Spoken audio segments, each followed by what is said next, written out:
Good evening, everyone. Welcome to Mac and Talk number 84 for Tuesday, August 25th, 2026.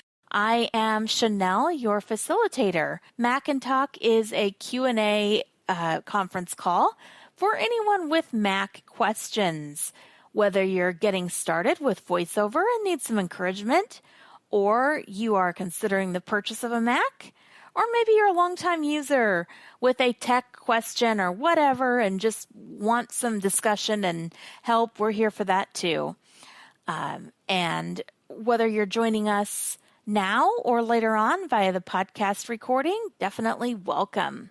The best ways, as usual, to kind of keep in touch with everything that we're doing is our website, ibugtoday.org. There you can register to become a member, which simply involves filling out a form, and then you will be notified via email of all of our upcoming events, a few days or a week or whatever before the event. And registration is free. Participation in all of our events is free.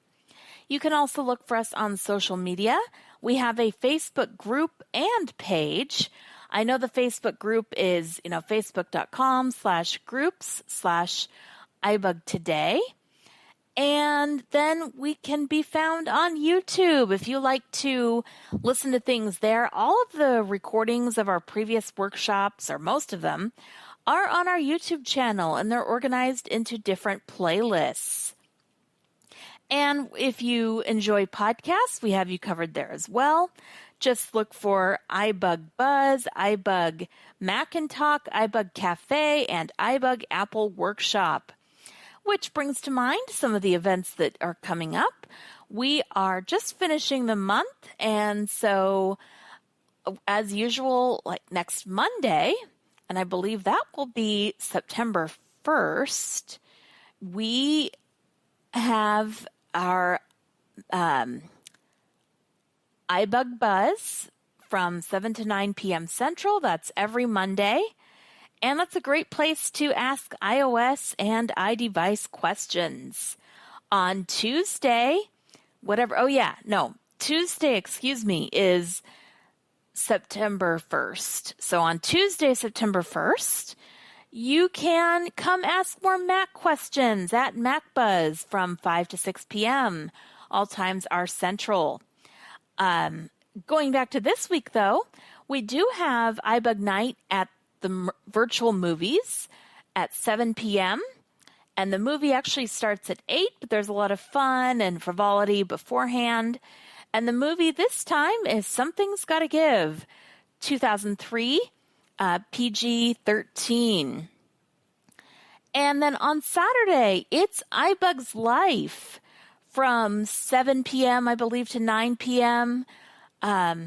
Central, and we're playing the password game. Haven't heard much about it, but it sounds like it could be fun. And that's all of the announcements I know of so far. We'll go around and do introductions. Just say who you are and where you are calling from. I am Chanelle, and I live in Houston. And whoever wants to go next. This is Herbie in Houston. All right.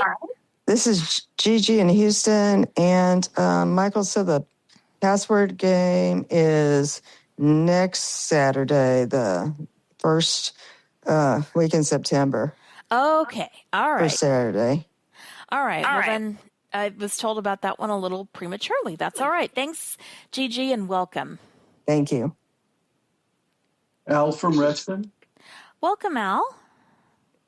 Robert from Chandler, Arizona. Welcome, Robert. David from Arkansas. Welcome, David. John, BC, Canada. Oh, sorry. Okay, John, welcome. And Robert, welcome. All right. And Al, I think you've maybe joined us once before, or is this your first time? First time on this one, on the Mac. Oh, it is. Okay. Yeah, I joined on the iOS and the movie. Great. Friday. Yeah. Do you have a Mac? Or are you thinking about getting one? Oh, I have multiple Macs, and I have a question too. Yay! All right. Well, we love questions. That's what we're here for. So we can start with your question if you'd like. Oh, that'll be great. Okay. Yeah, I love playing chess, and Mac has a wonderfully accessible chess app that's been there forever. Mm-hmm. Very, very easy, and you can actually play on the internet as well, which is great. So life was good on the Intel-based Mac Mini. Everything worked fine. When I bought my new Mac Mini, it's the M2 Silica. They broke the chess app. It's still accessible, but the board is messed up. It's not oriented properly. It's reversed. It's upside down. It makes it really difficult to play. And I've reported this to Apple, but I don't think they took it seriously. I'm just curious, are there any other chess players out there on the Mac, and has anybody come up with a solution? Okay, Robert? great. Oh, yes? Was somebody speaking? Yes, Robert. Yeah, go ahead, Robert. I have an old Intel Mac and I play chess on it. I have not tried it on my M4 Mac. So I guess I got some homework to see if it is how it works on my M4 Mac. But I just tend to play it on my old Mac since it's still there. Yeah, this is Al again. Yeah, give it a try. I don't know if you've played on the internet. By the way, my tag name is Blind Warrior. So if you see me, but yeah, on the new Mac, on the M2 Silica, the board is upside down and reversed. Makes it very, very difficult. Okay. Well, if I find it's that way, I will also call Apple to get another check on the board for that to be worked on. Perfect. Thank you. So I just opened the chess app just out of curiosity. I'm on an MacBook Pro 2022. It's the M2 Pro chip. And my white rook is I don't know anything about chess. I've tried. It gets confusing. White knight B1. So should those be up in H or? Yeah, if you're playing the white pieces, Mm-hmm. A1 should be on the bottom left corner, and your white rook should be in A1. Okay. But like if you start a game, you can play against the computer, and Mm-hmm. you start a game against the computer, it's always coming in with, and there's nothing you can do to switch it. It's always at the top. And so it's sort of like you're playing the chess game, but you're standing on the other side of the board. I was wondering if there was anything in the menus to maybe fix it. I've tried. Okay. I don't know if anybody, and this is on a Mac Mini, Right. and that would be interesting. I have not tried this on. I don't have another type of silica chip other than a Mac Mini, but that would be interesting.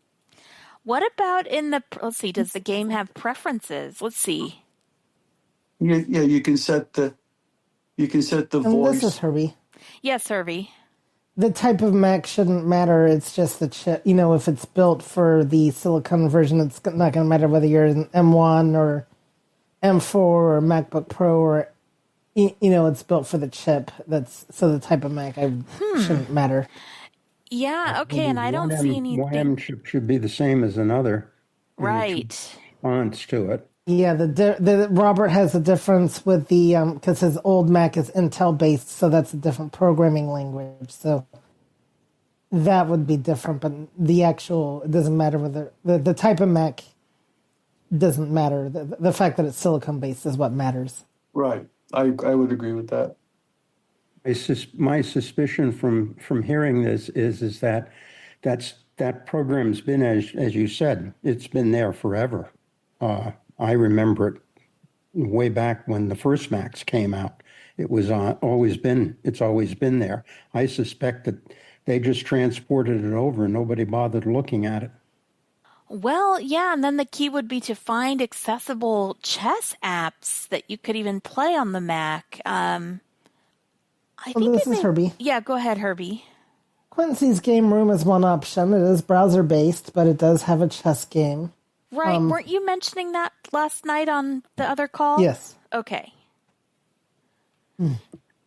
Yeah, Yeah. I'm gonna give that a try. I wasn't aware of that one, but I'm primarily playing on the Mac, so it'd be great to get this to work. And you're able to play on the internet, in the Mac, in the Apple game.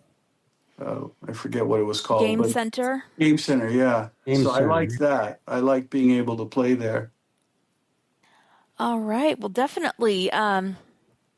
You could always go to the Applevis website and look for accessible chess. Type in Applevis is kind of the premium or one of the great sites for all iPhone, Mac, anything Apple and accessibility or voiceover specifically resources. So this is Herbie. Yeah, go ahead, Herbie.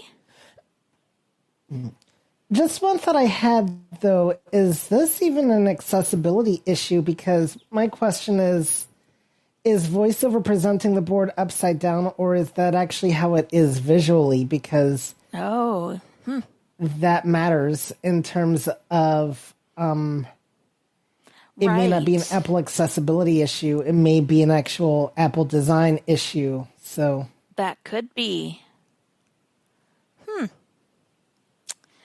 And if it is a cited, you could try to do some research just to find out if there's been any comments on the Mac chess game in general, even from the cited community.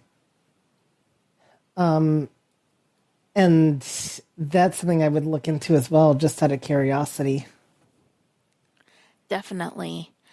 Okay, well, that at least gives you a few ideas, and you've got your research work cut out. Let's see if we can take another question. Anyone else ready? This is the bad Robert with a question. Oh, okay. Go ahead, Robert. If someone sends me a text message with a link in it, for example, a text message with a link to click on to open a Zoom meeting, we'll use that as an example.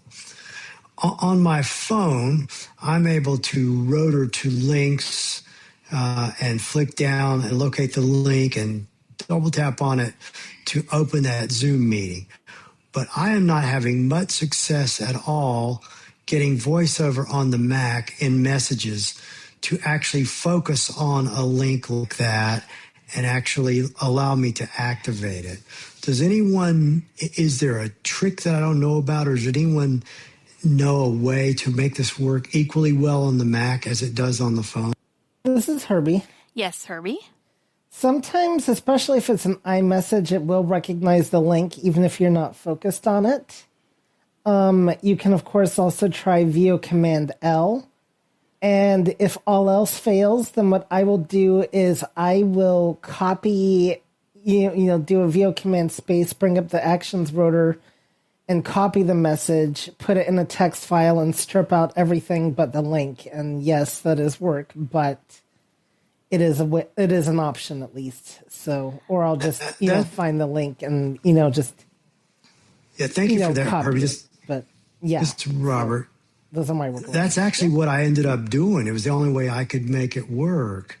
And I don't know if it was just something weird about that particular message, but no, I could get to it on my phone and activate the link, but not on the Mac. I'm like, why does VoiceOver not work with this link? I couldn't figure it out. Anyway, thank you.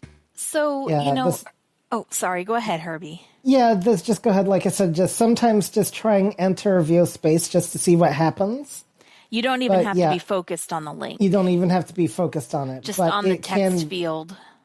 Yes, and it does. I do seem to have better luck. I think if it's like an iMessage versus a text message, that can also be a factor. So, but Yeah, yeah, this was a text message. There were several yeah, people in a group, and this was yeah, sent by a non-iOS yeah. person. I've had similar issues. So, Yep.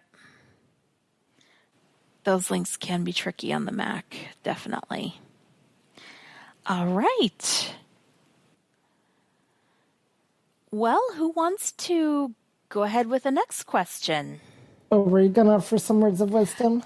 No, I was just trying to clarify that you meant, actually you can go to where the text of the message is and just VO space. That's all I wanted to say. You don't have to Yeah. focus on the specific link unless you're trying to. Sometimes, though, I will turn my rotor to words and then I'll, go to the link where it starts and then try VO space, and that might work, but if it's being difficult, but otherwise Herbie's solution is the best, just copying the messages and getting everything out except the link. And this is Herbie. Yes, Herbie. Just two other thoughts. One is you can always start the link on your phone and then use handoff to switch to Safari on your computer, or when Zoom itself opens, then you can go onto your Mac, and in your Zoom window there will be a like a switch button, and if you VO space on that, that'll at least switch it to your Mac. So just some other workarounds when you're in that situation if you really want to be on the computer instead of on the phone. Good point. Thank you for that. Thank goodness for workarounds. All right. Who would welcome to those of you who have come in the last few minutes. We're glad you're here. And anyone can feel free to ask a question anytime. Audio now unmuted. This is Gigi. Yes, Gigi, go ahead. I have automatic update for the Mac and I thought it would update all the software. Never updates anything. Are you talking about the apps that are on your Mac? I thought it would update the software. When you have automatic update, I thought it would update the software. But what do you mean by software? Okay, if you have automatic update on the Mac, okay, I thought that meant like when you have it on the phone, but it doesn't work on mine. Actually, doesn't work on the phone either. But I thought when you have automatic update, doesn't that mean to automatically update the latest software? Yeah, you do need to have your Mac. I don't know if yours is a laptop or a desktop. It's a laptop. So make sure it has a good charge before, because I know with the iPhone at least the phone will update, when it's connected to the charger. But it doesn't hurt to check for updates, and actually your Mac should tell you that there are updates. It might prompt you to install them, or are you ready to restart your computer? And you'll find that in a couple of different places. When you do VOF1 F1, there may be a system dialog there that tells you about the update. You can also try going into system settings and software update, or you might see something in your notification center. But I would encourage you to just go to software update and verify the settings and then check to see if there are any updates. Okay, so just having software update on does not mean that it's going to be automatically updated. Your Mac should prompt you to update. Now, if anyone wants to chime in with anything different or... Yeah, this is Al. Go ahead, Al. If you shut down your Mac, then it's not going to update. That automatic update only works if you leave your Mac on overnight, and Right. it'll do that. So otherwise, you'll have to do it manually. So I shut down my Mac every night, so I always have to do those updates manually. Okay. Excellent point. Yeah, sorry. Go ahead, Gigi. Okay, I guess because I close the Mac, it's a laptop, and I close it.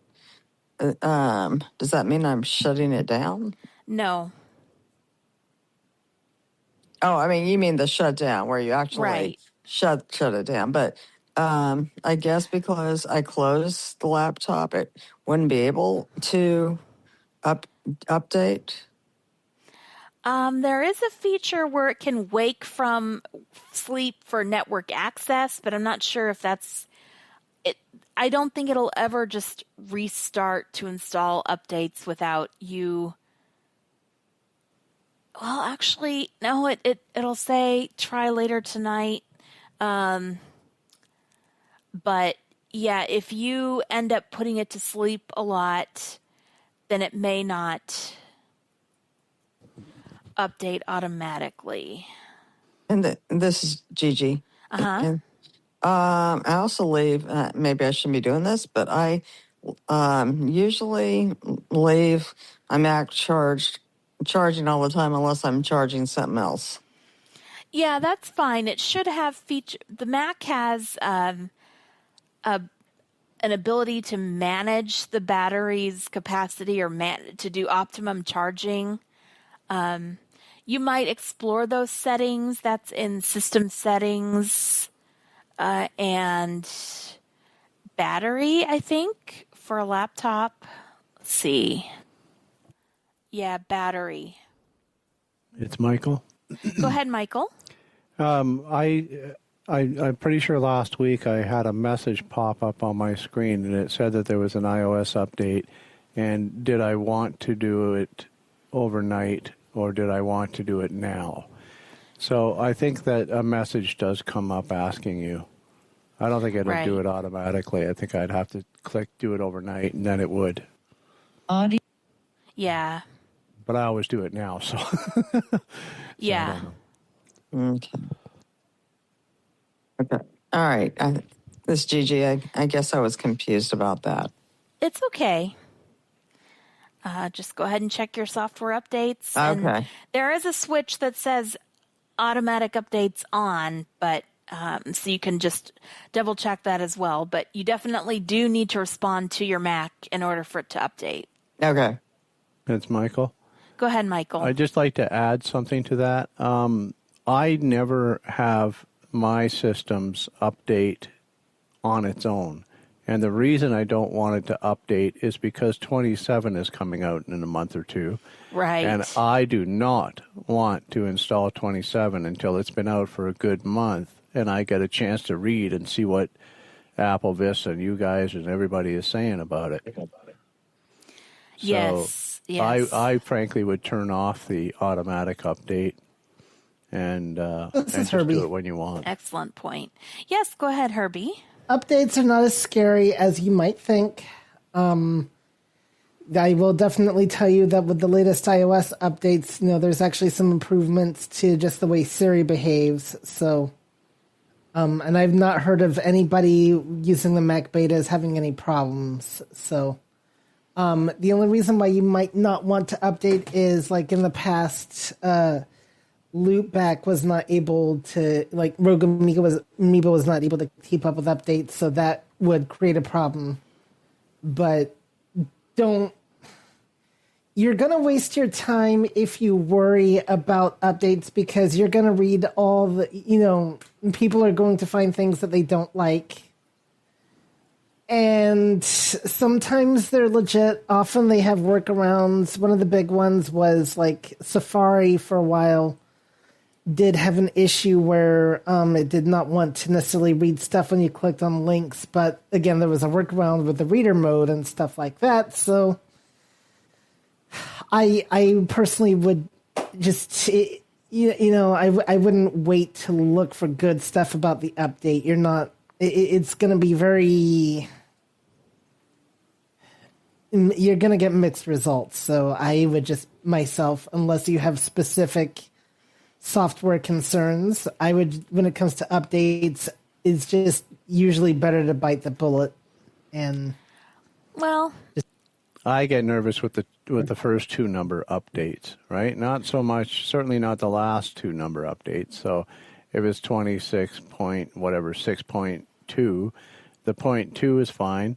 The 0.6 probably fine, but the 26 when it goes to 27, I'm a little nervous. I mean, this is my only Mac, so I can't afford to have this is something go Herbie. down. okay, one more comment and then I will weigh in. Go ahead, Herbie. Okay. I get it, but it's really not. It's not as scary as you might think. Remember, there's a lot of people that beta test the Mac. Right. So it's really not as scary as you might think. But anyway, Or actually, was Can I Robert jump? wanting to speak? Which? Yes, I want to jump in on this one. Sure, go ahead. Okay. First of all, when you get the message that it will install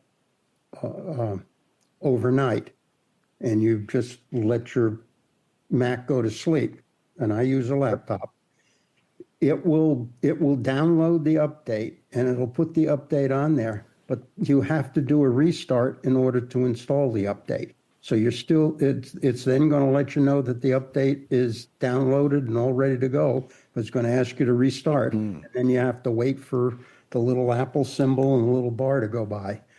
That's one point.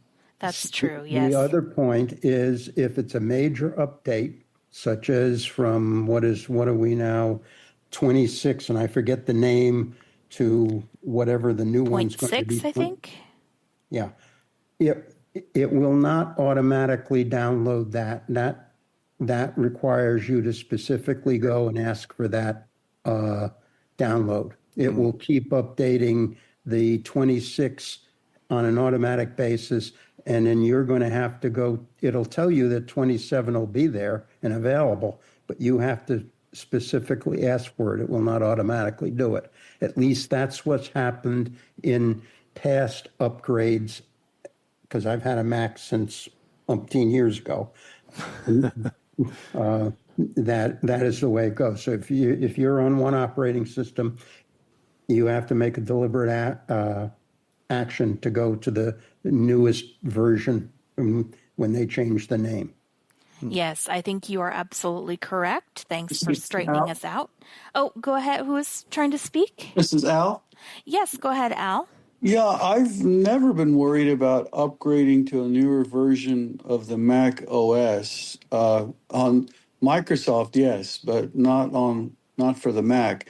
What I would recommend, if you don't already have it, you can get. I'm going brain dead again. What was it? The backup, the time. Oh, Time Machine. Yeah, that's wonderful. You have to have that. If you don't have that, you have to get it. I have a solid state external hard drive attached to the Mac all the time with Time Machine running, and that's actually saved me many times when I accidentally deleted files, etc. I can go back and get it.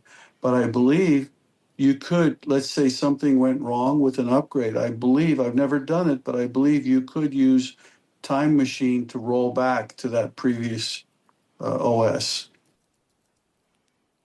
All right, definitely. That's a great point. And I was just going to say, I don't think there's any harm in waiting a month.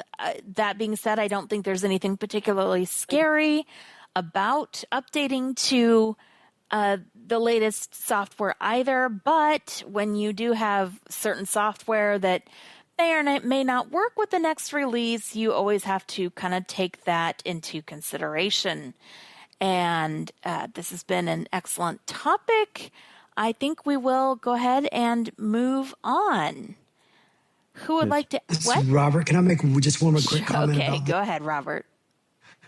I was going to tell Gigi that there are several different options with automatic backups. If you go look at it in Software Update under General, under System Settings, and one of them is that you can turn on automatic updates for security updates only. Yes. And that's one you might want to leave on because you always want those security updates. I leave the other one off. I want it to notify me when there's an update. Let me make a decision. Am I ready to do it now, or do I want to do it this afternoon or tomorrow? Yeah. When it's convenient for me. One of the things I hate about Windows is it'll just start updating in the middle of you doing something, and that's not fun.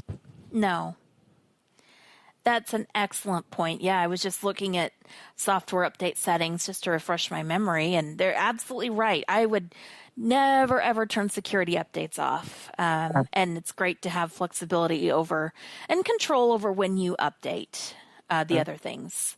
Okay. Yeah, that's Gigi. Okay, thank you. I didn't even know that was an option. I thought it was just automatic updates. I thought it was the only thing. To the right of that, there's a show details button, and you can go in there and choose whether, it downloads updates, whether it installs updates, whether the security updates are on, and a few more things.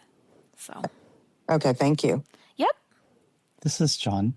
Go ahead, John. And yeah, those are some valid points, because I think on Mac OS, they were already at 6.1 because they came out with a 6.2 because there were some things that were specific to the Mac, unlike iOS. Right. That's true. They're always coming out with little security fixes. Okay. Lots to keep track of. Who wants to ask the next question? Hey, it's Michael. Okay, go ahead, Michael. I've been having some goofy problems when I'm in a text in my text editor, and I'm editing my cousin's book. So when I leave TextEdit and I come back and I hit VOA to start reading again, it may be at the top of the book, and I've already interacted. That seems to work when I go into most of these documents. It leaves me where I was.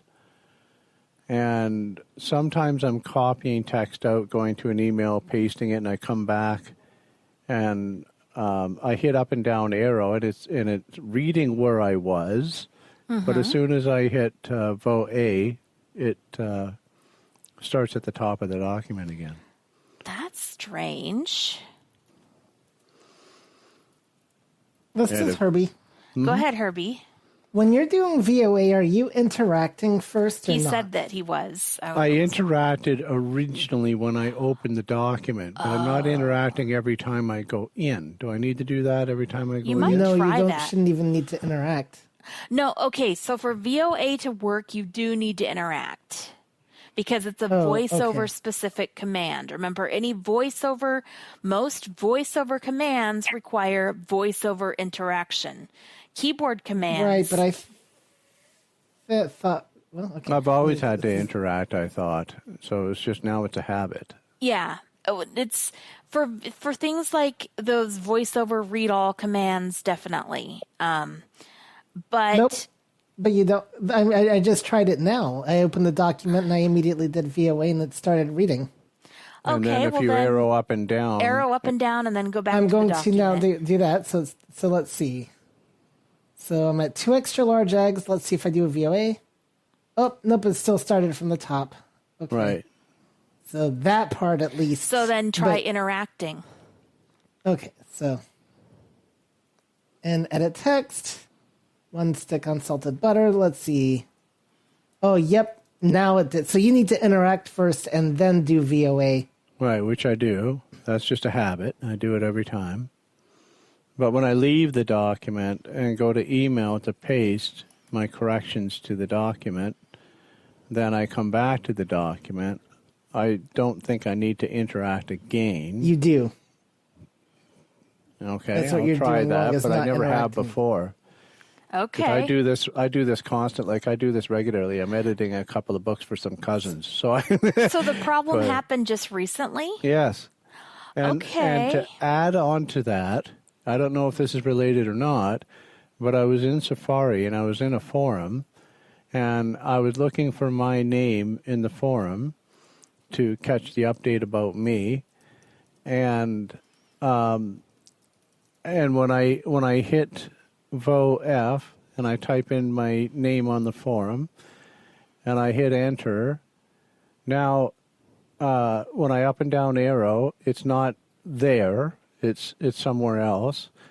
And when I hit Vo G or Vo Shift G, it'll see my name at the top, which just, that means I'm logged in. And I hit Vo G a second time, and then I'm in where I want to actually read. And if I up and down arrow, it hasn't moved yet. I'm still somewhere else. Try VO right arrow and then your up and down arrow. VO right arrow first. Yeah, because sometimes, at least in an email message, you have to kind of bring focus to where your VO. It doesn't. It'll act like you are at the top if you let's say navigate in an email message by heading or by link, and this then is you actually in Safari, if that makes a difference. I know. I'm trying to think because I don't use VOF that much. So, does anyone? I use it all the time. This is Herbie. Go ahead, Herbie. The find function is very interesting in Safari because the way the web page is formatted, it's going to be hit or miss. So sometimes I do find it to be very hit or miss, and it just depends on how things are formatted. So like if it's a clear line that has the word, it's going to do better than if it's like one of those things you have to almost interact with or whatever, or... Yeah, it's just a line of what it is my rowing site, my rowing forum, my team. So I go down and I look up my nickname Thor, and I go down, and it says Thor, and then I hit up and down arrow, and it's on somebody else. Yeah. So it's not like I need to interact with it or anything like that. It's just a list of people and how far we've rowed that day. Have you tried Item Chooser? I have not. Okay, because I did. Not in this case, I have not. Okay, give that a try. Also, another thing you could do is once you find your name, you can set a web spot, and I give a little caveat to this. Web spots may not always be entirely. They might not stay, but a web spot is kind of like a bookmark on the actual web page. So you can quickly get to that information again. And I believe you set a web spot with VO, Shift, and the numbers 1 through 9, and then you can get to a web spot with VO1 through VO9. I think there's also commands for the next and previous web spot. But if you go to, you're looking for your name on this page very often, set this web spot and see if that'll help you get to it more quickly. And it doesn't matter where my name is on that page? No, go find your name. You have to find your name first, right, and then create the web spot. But it's a forum, so it changes every day, right? Right. So okay. It's not like it's going to be 10 lines It's not going to be in the same spot every time. Right. What was the first thing you said, though, before web spot? You said something. Item chooser. Item chooser. How would I use that in this scenario? Just do VOI, start typing in like the letters of your name. It may not, Remember I taught Item Chooser a lot in class? I've used it in other aspects, but I've never used it for searching on a page. Okay. It doesn't matter. Remember, the Item Chooser is a messy, disorganized web rotor. It's all the things that you can possibly get to on that page, and it may or may not work. I've gotten rusty with some of my web browsing because I was on the Zoom website the other day and trying to do all this stuff. And anyway, sometimes the Item Chooser does not work where you think it should, but it's worth a try. This is Herbie. Yeah, go ahead, Herbie. Just two things. First of all, don't forget to find, make sure you spell your name, the thing it matters, like if it's capitalized or not. Going back to the document though, when you say you go back to it, are you like command tabbing away from the document to go to the email and then command tabbing back to it, or are you closing it out? Yes. No.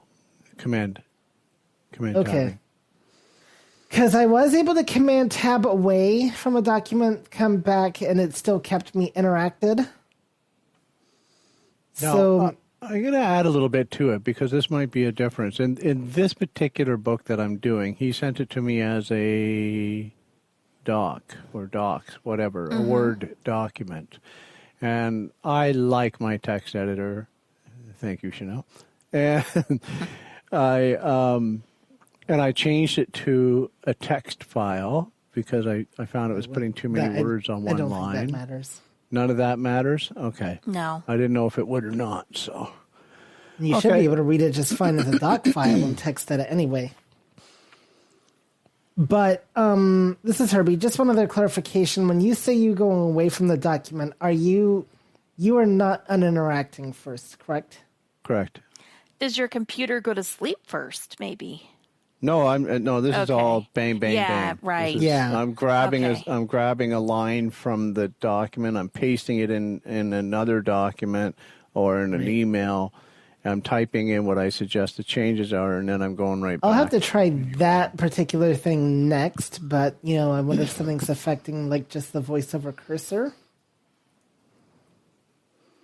But that's interesting. Yeah, this is Gigi. I could command tab away and come back and kind of left off where I started, but go ahead, Gigi.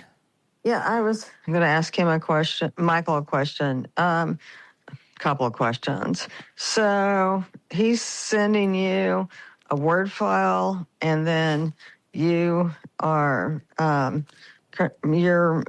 converting that for your using that, converting it into your text edit file.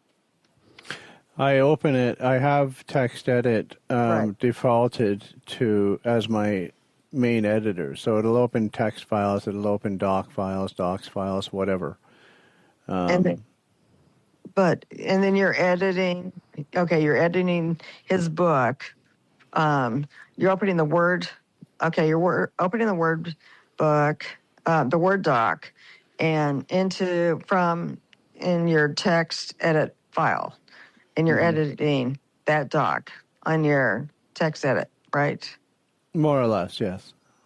And then, but what you're saying is are you trying to copy and paste one line at a time into? No, I'm copying the line that is a problem. So I'm reading a chapter, and in that chapter I find he's got on the instead of in the.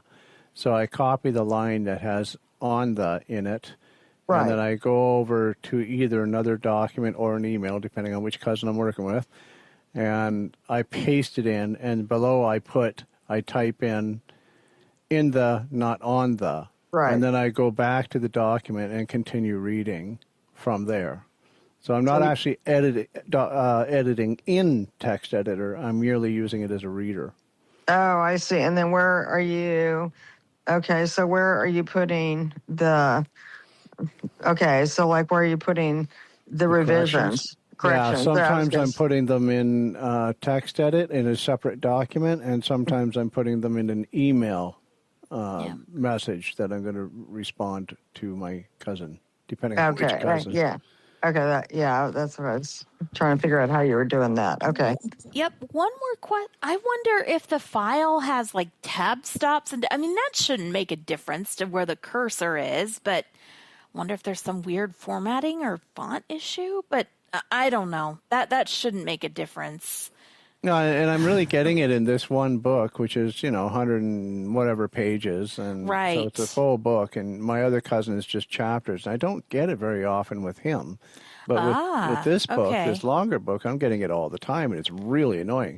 Interesting. The only good thing that I can do is because I copied out the line with the error in it, I hit VOF and I paste and I hit enter, and it takes me back there again. Mm-hmm. Right? But, that usually works, and now I can continue reading again. It's just another step I shouldn't have to do because my cursor should be where I left it. Yeah, it should. And I wasn't sure if there was like something, how we have a JAWS cursor and a PC cursor in Windows, right? Right. I wasn't sure if there was something I'm not remembering or something. Well, you could freaky always like try that. routing the keyboard so to bring to bring the keyboard cursor to the voiceover cursor. Let's see if I've got this right. Okay, so if you want to move the keyboard focus to the voiceover cursor, that's VO Command F4. But if you want to bring the voiceover cursor to the keyboard focus, you could try VO Shift F4, and that may or may not help you, when you're in the middle of a document. You'd think the VO cursor would be at the same place as the keyboard cursor, but that might be an interesting thing to try. VO Shift F4 before, as you're moving with the arrows, then try VO Shift F4, then try VOA. This is Al. Yeah, go ahead, Al. Yeah, I love challenges like this. So here's a crazy idea, which I have no idea if it's going to work or not. But is there a VO command that will move the mouse to your current keyboard Yes. location? So that way you Well, it could moves keep. it to the mouse. It moves it to the voiceover cursor. So So could he use that? That way he could keep the mouse there, then he could tab over and do what he needs to do. And then to come back, he just does a left click with his mouse. yeah, there's only a command to move the mouse pointer to the voiceover cursor or to move the voiceover cursor to the mouse pointer. The mouse pointer and the keyboard don't have a little thingy to move them. Okay, so you can't move the mouse to your current location, his last point where he's reading in the document. He can't Not move where the mouse. keyboard focus is.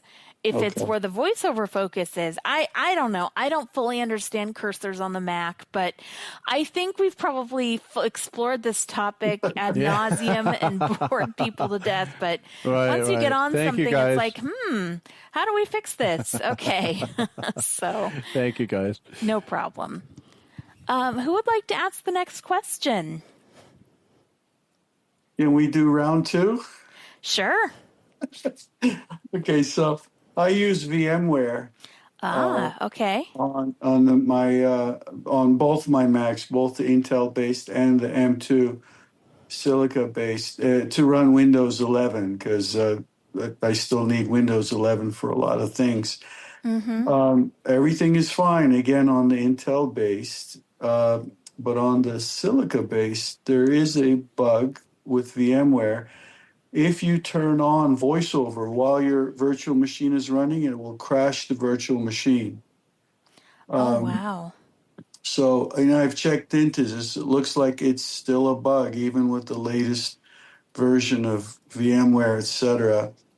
What I'm trying to do unsuccessfully is to try to create a script that when I log in, I'll run the script on the Mac. And I want the script to turn off VoiceOver, launch the virtual machine. And then I'll just stay in the virtual machine and not turn on VoiceOver until I've shut it down.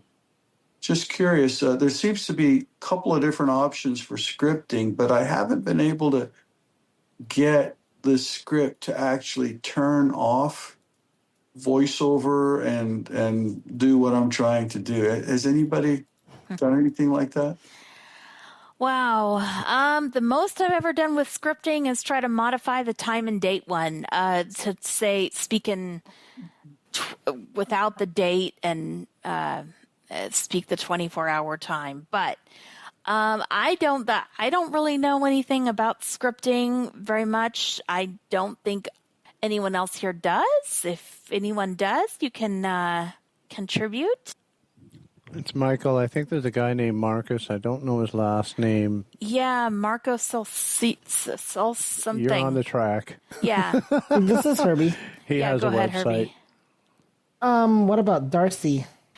I know he's not on here, but I know he does with Apple scripting, and he does a lot with shortcuts. Right. So, and he does come. Oh, what's his website? The podcast he produces. Mac accessibility. Right. I think it's maccessibility.net or something. Yeah. So that goes a little bit over my head, but it's a great question. If that would certainly annoy me, and I'd want to try to find a way to solve that. It's Michael. I think Marcus just put out a new app, and I think it's called Intersector on the App Store for the phone anyway. Right.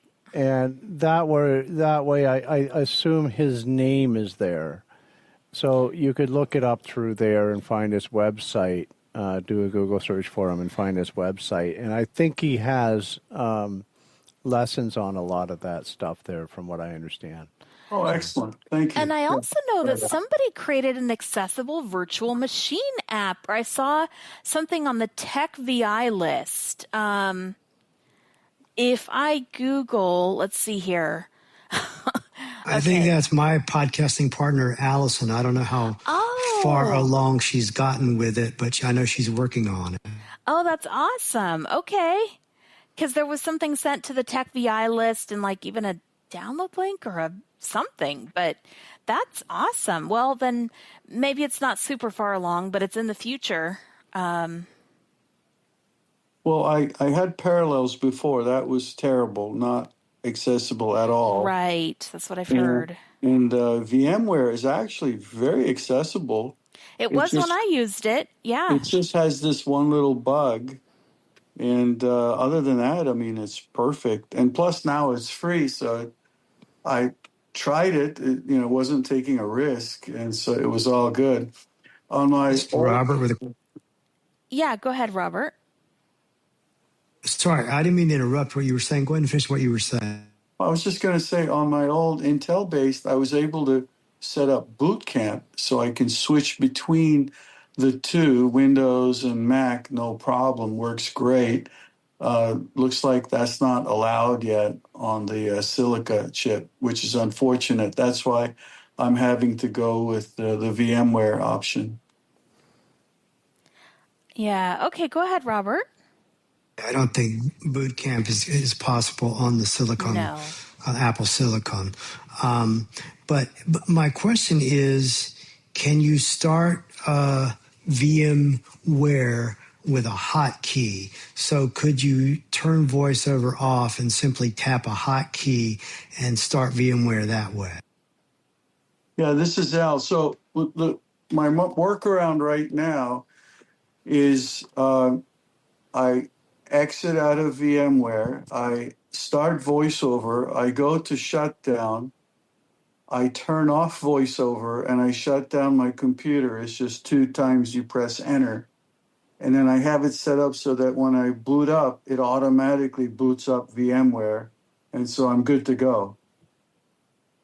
So okay. That's the way I work. But sometimes I have to go and do something on the Mac side. Right.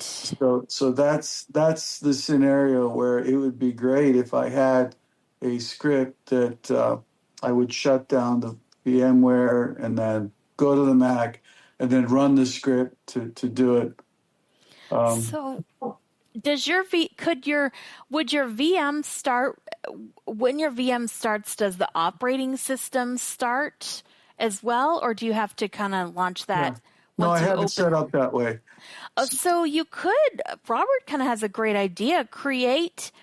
Go to your system settings and go to keyboard and shortcuts and create a shortcut to launch the VMware app. Yeah, I guess I could shut down VoiceOver and then run the shortcut. Yeah, because the shortcut could be function independently of VoiceOver. That's true. Okay, yeah. That's a good idea. I wanted to do it all in one button, but yeah, why not do it in 2 steps? We'll create the shortcut, and then that'll save save you the steps. So. Oh, I like that. Thank you. That's a good idea. Yeah, thanks, Robert. Lots of people thinking and coming up with good stuff. Okay, who'd like to ask the next question? This is Gigi. Go ahead, Gigi. I know Brad, probably have to wait because I don't think Brad's on this call, but I know Brad was talking about putting that he thought that you should put Word on the Mac. And I didn't know if he was talking about 365 or what he was talking about. And I know he said it more than once. Was he talking about 365 or what was he talking about? Well, you can download individual Microsoft Office apps in the App Store. If you have a subscription to 365, you can sign in. I don't remember how much the free version gives you on the Mac. But you would just look for, go into the App Store and search for Microsoft Word. Okay. It's Michael. Go ahead, Michael. What he was talking about was if you are only using your own system and you're not interacting with other people, documents and spreadsheets and stuff, then you're fine to stay in the Apple bubble. If you are working on spreadsheets with other people, documents, sharing, reading, etc., then you want to look at the Microsoft apps. Does that clarify anything for you? Yeah. So like if for example, you are working with other people, then then you would need to get would I need all of them? You would only need what you need. Okay. So if you're doing spreadsheets, then you would need Excel. If you're doing documents that require heavy formatting, so on, then you would need Word. Whereas numbers on the Mac, you apparently, I don't know, did he say you can't save it as an Excel? I thought you could. You can. Yeah, but there was something anyway. That was his point, is that if you're going to work with other people, Yeah. the Microsoft Office apps are still the sort of number one in the game. But if you're staying in your own bubble, like I'm in my own bubble, I don't care. I'm not getting anything from Microsoft at this point. If things change, I will, but I'm hoping they won't. So I'm happy in my little bubble. Right. I mean, Yeah, go ahead, Robert. I think if you're going to want to share with other people, you would have to have Office, and you want to share Office type files, Microsoft files. You're going to have 365 because I think that's the only way you can share over the cloud with other people. I could be wrong about that though. yeah, I think that's what that I. This is Herbie. Go ahead, Herbie. It really comes down to partially a matter of what are you trying to do. If you do put Microsoft Word on your Mac, then it does give you the full flexibility of working within a Word document. But if you are just working by yourself and or with just other Apple users, then you might be just fine with Pages. So it really comes down to a matter of what are you trying to do, what's going to give you the best options. Word, it does have one other advantage. You do get, I think, a better dictionary than you do with macOS and grammar checks and stuff like that. So, but the disadvantage is also too, you do have to pay for it, whereas Pages is free. So it's just really a matter of preference. And what are you doing?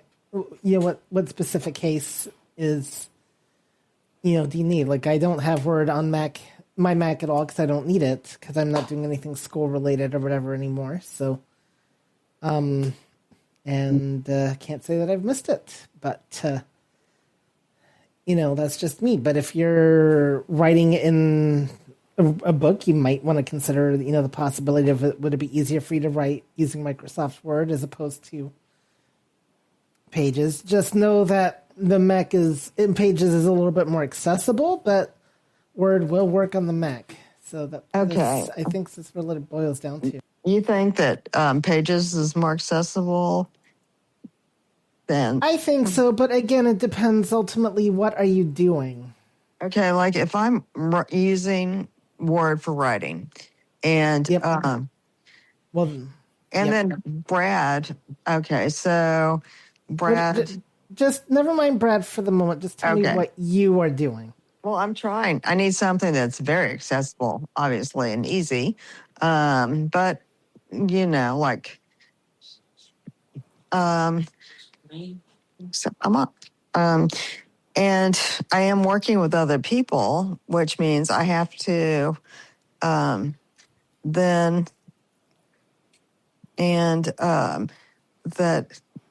I have to have documents that I can send out, and then they make comments and they send them back. So this is Herbie. Yep, go ahead, Herbie. Are these other people Mac users or are they Windows users? Windows. Then I probably would consider getting Microsoft Word just because that way you don't have to worry about exporting the pages into a .docs format every time. And that would be, if you work in Word, then you'll share more of the same experiences across the board. So, for that particular use case, I would use Word myself. Yeah. Who was that? Sorry, This Al? is Al. Yeah, go ahead, Al.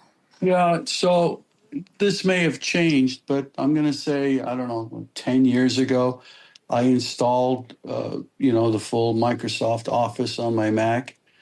And honestly, it was very clunky with VoiceOver. I just hated it.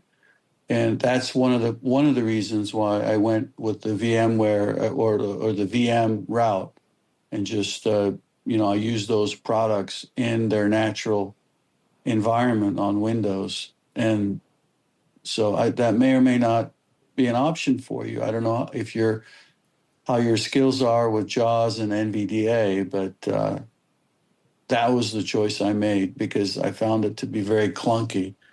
Just Outlook itself, it was so hard for me to figure out how to read my emails, send an email, delete an email. It was just very, very difficult.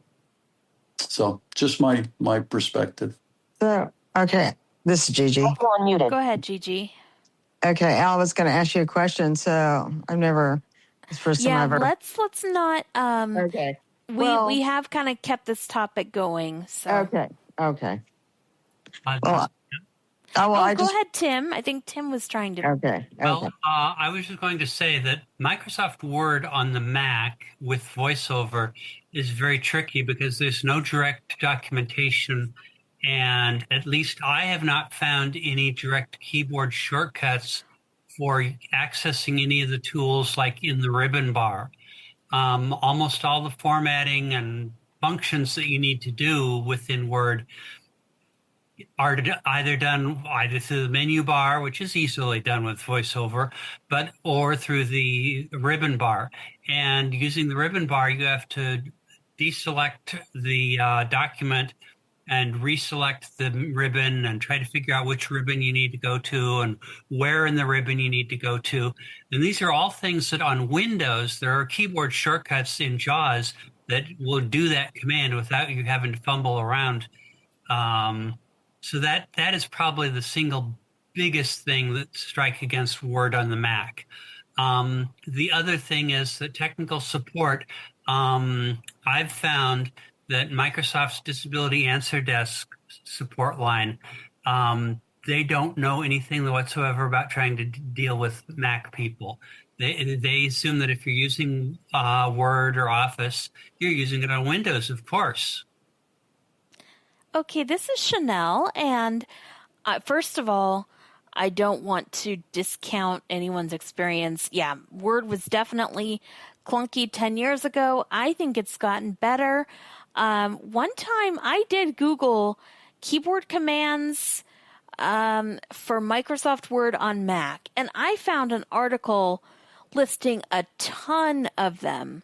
So I know JAWS is kind of a little bit more convenient, and Word on the Mac is still a bit slow, but I actually prefer, and again, this is an opinion, take it for the grain of salt or the 0 cents that it's worth, but I actually like Word better on Mac than I do Pages because the layout is not quite as clunky. That being said, I do need to give Pages a fairer try.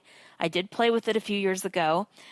But I think you ultimately just find what works for you. If you're going to be sending documents to Windows users, then yeah, stick in the Office system. But remember, text edit can do Word documents, .doc and docs. You can save in those formats. And if you are concerned about a clunky layout, or you want something that's quick and responsive, use text edit. And that's why I teach it in the class. No, it does not have an inbuilt styles, but like headings and whatever. You can do lists and things, but text edit is really for simple editing. Is the best way to go. Just to get your thoughts down, and then then maybe you can clean it up in Word or Pages. Although when you do use Pages and then convert to Word and things, some of the formatting may be different or lost, or it doesn't quite convert. I know I noticed that a bit when I was doing schoolwork. It's been years since, so I don't remember all the details, but that's to kind of Herbie. Go ahead, Herbie. Just one thought, though. First, when it comes to text edit, because she mentioned like they comment on it. So if they write the comments in the Word document, you are going to need Word or Pages for that. Text edit cannot read those. True.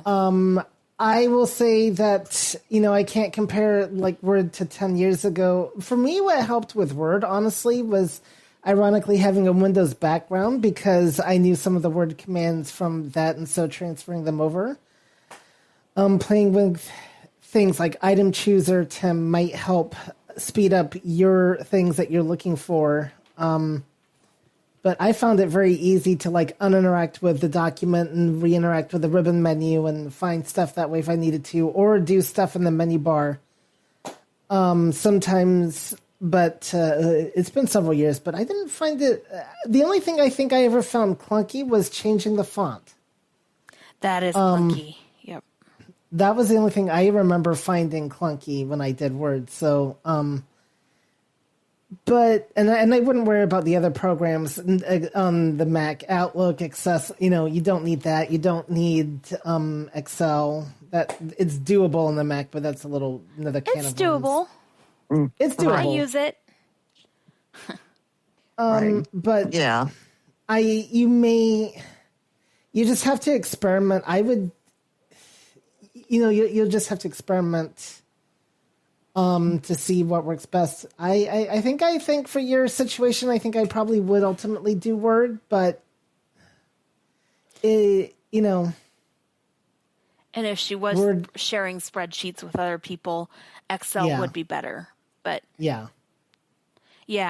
So we've spent a lot of time on this question. Thank you. I appreciate it. And we all have various experience levels and opinions. And okay. Thank you. No problem. Here's a simple review question I need answered. Okay. This is Robert again. Yep. I've got my grandchildren gave me text edit files because I told them to use text edit. Mm-hmm. And when I copied them over to my computer, I saw they were all RTF files. I can just go up when I go and make any changes or that, and I can change that RTF to docx, correct? You can indeed. Make sure you do Save As, which is Command Option Shift S. Command Option Shift S. Okay. Yes. And Save As, and then I change the file type at the end, correct? Yes. There'll be a combo box thing or a pop-up button where you choose the file type. Okay, choose the file type from that. Yep. Okay, I just needed to remember him because they didn't save it in docx format for me. Okay, no problem. I'm trying to keep interactive with my grandkids. That's awesome that they're doing it for you. And yeah. Yeah. This is Herbie. Go ahead, Herbie. So actually, I have a specific question for Mike because he asked me one last week, and just being on vacation, I'd not had a chance to fully delve into it. But so I'll reiterate his problem, and we'll find out if he got it resolved or not. So Mike was having a problem. Michael Weingarten, that is, just because I know you're confused about. We have many different Michaels floating around here with the various classes. He was having an issue where his messages on the Mac was not syncing up with the messages on his phone. And the first thing I did is I told him to check the message preferences, and everything was checked. So my question to you, Michael, is: are you still having that issue? It seems to have resolved itself, though what I am having a problem with now is that when I delete a message on either device, it does not delete the other. Oh. So when I'm on the Mac and it says, it says it'll delete all from all devices, but it does not. I go to the phone and there it is. I did write up a support ticket for Apple. I did not hear anything back from them yet. That was a few days ago. So I'll try to remember to let you know if I see anything on that. I'll email it to you. But as far as the actual syncing, yeah, it's funny. I think when I first connected messages, I think it just took a while to settle in. It's been fine for the last quite a while now. Yes, that is normal. Did you tell him about the thing in messages? You can go to the That's what now. I'm looking up right now because I want to make sure I tell him the right thing. It's in I saw the sync. Is that what you're talking about? So if you go into message settings with command comma and then into the toolbar. Oh, that one I did mention, yeah. There's a thing called iMessage in the toolbar. And then there's, after the things about your Apple account and enable messages in iCloud, there's a sync now button. Yeah, the sync now. I found that digging around, but it's not continuously sync. It's a sync now button. Right. Does that make sense as far as I know? As long as the box before it is checked, enable messages in iCloud, which I'm sure Herbie went through with you. Yeah. Yeah. So this is Herbie. Go ahead, Herbie. I think this affects more text messages and iMessages. One thing you can also check in messages on your phone in the message settings is text message forwarding, and make sure that is on and both of your devices, your devices are enabled. Text message, what was it called? Boarding? Text message forwarding. Forwarding. Okay. Yes. Forwarding. But another thing, and I don't know if it's related or not, and I'm not the only one having this problem, Apple is having a weird sync issue with some other things. So, like I've noticed, and like Sandy was also having this problem, like you add a song into your Apple Music playlist on the phone, and it does not show up on the Mac. So I can't help but wonder if Apple might have some other syncing issues going on internally that they've broken or whatever that may be. I don't know if it's related or not because, of course, Apple Music is a different service, but it is still Apple, so. Well, the all inboxes, remember, I think we discussed that, and we did not come up with an answer. When I had all inboxes, of which there are two, I was losing messages. And when I discovered that when I went back to the separate inboxes, they were still there. But they were not showing up in all inboxes at the top of the list. And I first noticed when I went to the iOS, it was there. So I'm like, okay, the message is not gone. And then I went to the individual inboxes on the Mac, and they were there. So I don't use all inboxes anymore, although that would have been more convenient. It just messages were going away. They were just not there. You know? That's weird. Yeah. This is Yeah, go ahead, Al. yeah. So I was having a similar problem with the synchronizing on my Apple Watch. If I read a mail and deleted it, it wouldn't delete it anywhere else. And I verified that everything was turned on as it should be. And and I'm not sure if the Apple hotline told me this or if I read this someplace, but what I did is I actually signed out of my iPhone, signed back in, and that seemed to reset things. So Shut down, like sign out of the mail, or sign out Like of actually sign like into the like where you can sign out of iCloud. I think. Okay. Under settings, it's the first option. So you can actually sign out, sign back in. You'll have to enter your Apple ID again. Right. And that's just a shot in the dark, but that did help me with the Apple Watch. This is Gigi. Yes, Gigi. Okay, because I'm having the problem, like on the email for I do my email on the Mac, and I delete it on the Mac, and I thought I'm having the same problem because when you delete it on the Mac, I thought it would be deleted on the phone, but it doesn't delete it on the phone. The emails are still there. The first thing I would want to know is if you're using POP3, not the new IMAP. IMAP. It's your email first needs to be using IMAP, so that way the messages stay in sync on the server and on all the devices you check mail. I think so. I mean, how would I know that? I'm pretty sure I am. Okay. Yeah. Yeah, I think I checked that. I mean, it's AT&T. Okay. So that I would, yeah. Would I have to,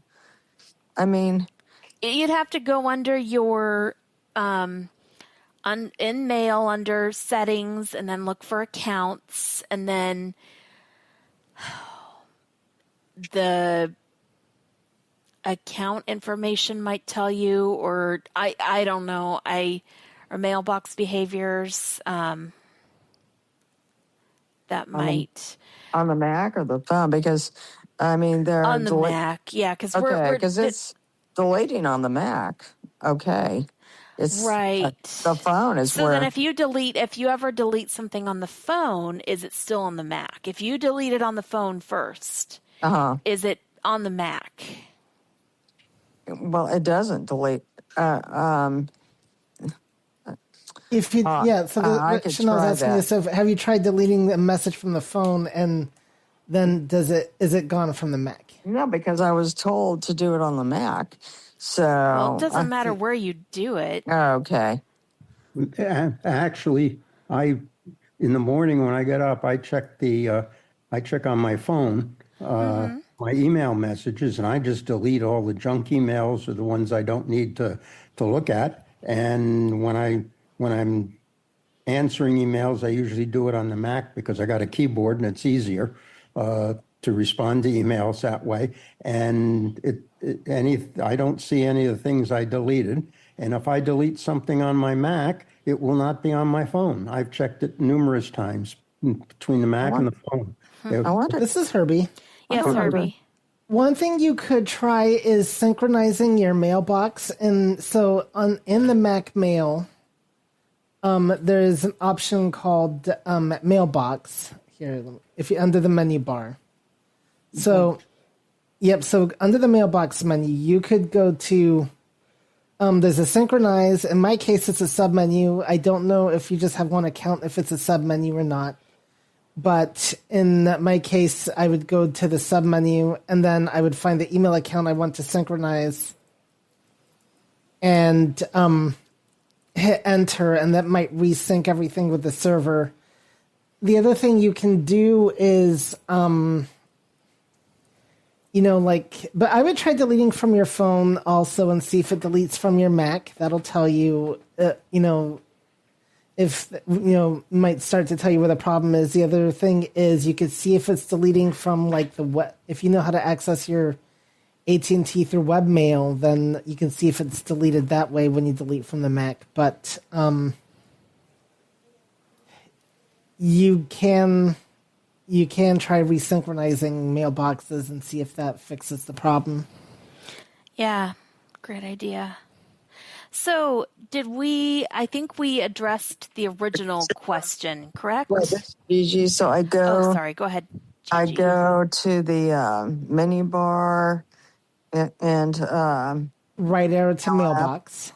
yeah, And then arrow down to where it says synchronize. Okay, and then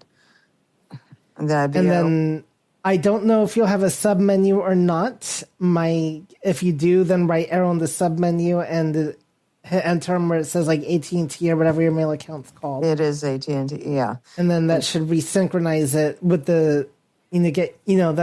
that'll kind of resync it with it just does stuff internally to kind of make sure everything's working the way it should. And that might be usually though when that type of thing happens is you're also not receiving mail, so you may need to check.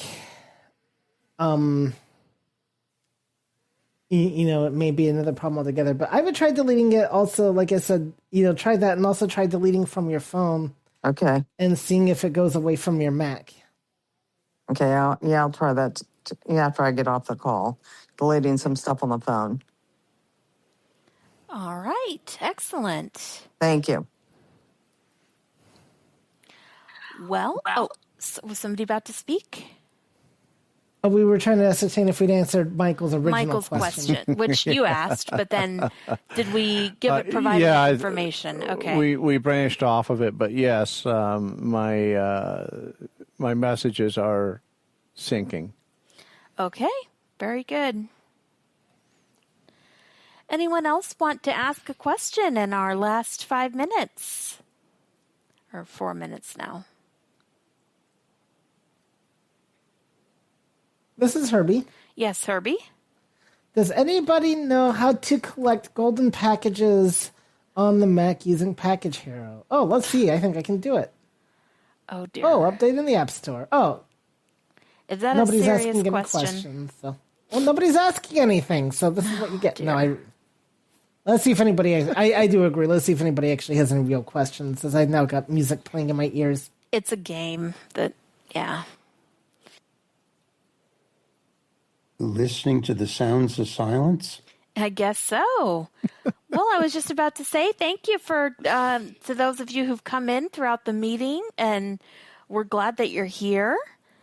Our next Mac and Talk will be on September 22nd, and I will make sure the announcement goes out for that one. I was just getting back from travel last week and kind of missed it, but I will make sure the next announcement goes out, and be sure to go to our website, ibugtoday.org, and sign up to be a member.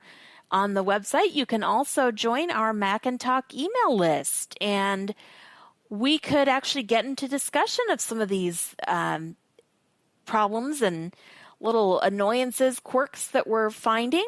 Talk about those on the email list if everyone wishes. And it's called iBug Mac and Talk, and the subscribe link is on the webpage. We also have our events coming up this week, our iBug Night at the Virtual Movies, and then our iBug Buzz. And it seems like a lot of our questions always kind of get into the realm between iOS and Mac. And so to know more about iOS and ask all your iOS questions, definitely go to iBug Buzz. But I know many of you here already do that. So with that, any final question, or Herbie, can you think of anything else? No, it's just I think we're going to find as updates go on, we were going to find more and more similarities between iOS and Mac, so don't let that surprise you. we will, of course, talk about the next Mac OS. You will. When it's, I will. Yes. Well, Because anyway. I'm going to be keeping for teaching this class this time, I'm going to be keeping Tahoe for a while, at least until I'll get into export for the winter class. But yeah. Okay. Or Yeah. whatever. What? Did you guys have a good trip? Were you in Washington? Yep. That's not related to the Mac, but yes, I we know did. it's not related, but I just asked if you had a good trip. Yeah. Well, one thing that is, I will say, is related to the Mac when it comes to traveling that is very convenient is, and a Mac and or iPhone. So once you get one device on a new Wi-Fi network, if you have your other device nearby, it will airdrop the info and automatically connect it. So you only have to connect the one device. So that is the relevant part of the Spokane trip to the Mac. So there you go. And you can even share the Wi-Fi network with people in your household. Yep. So there you go. Oh, I didn't know that. Yep. How you do? All right. Well, now we are done. So thanks everyone for coming, and we will see you next month. Thanks. If not sooner. Bye, everyone. Bye. All right. Thank you. Nice Yep. to Bye, guys. Bye.